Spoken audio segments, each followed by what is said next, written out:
Power outages. 40% of homes and businesses in Newberry are still in the dark tonight. Our Chris English spent the day in Newberry.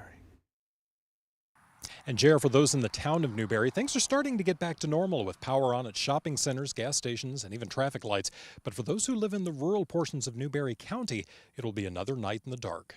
It was very ominous and very scary to be out there at night with, you couldn't see. All you could do was hear was the popping and the snapping and not know which direction they were headed and how they were going to fall. Alyssa Wiedemann says her community in rural Newberry County lost power Friday morning just as the strongest winds from Helene were cutting across the Midlands. This evening, power lines lay across her driveway and she has no idea when power may be restored. Wiedemann says the only thing to do is be patient. I think they're out there doing everything that they can, and we just have to trust in that and just wait it out.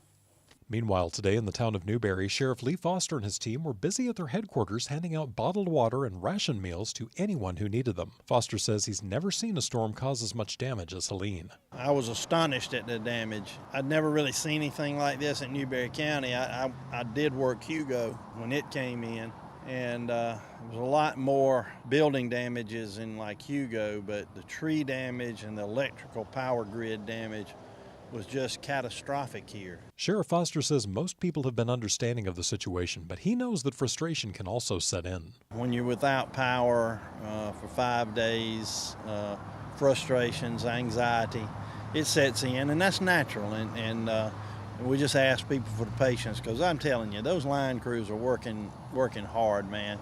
The sheriff has once again placed Newberry County under a curfew until 6 a.m. tomorrow, since large portions of the county are still without power. The curfew will remain in place each evening beginning at 10 until lifted by Sheriff Foster. And JR, representatives from Dominion Energy as well as the local co-ops here in Newberry County say that help is on the way, and they just urge residents to continue to be patient. In Newberry County this evening, I'm Chris English, News 19 WLTX.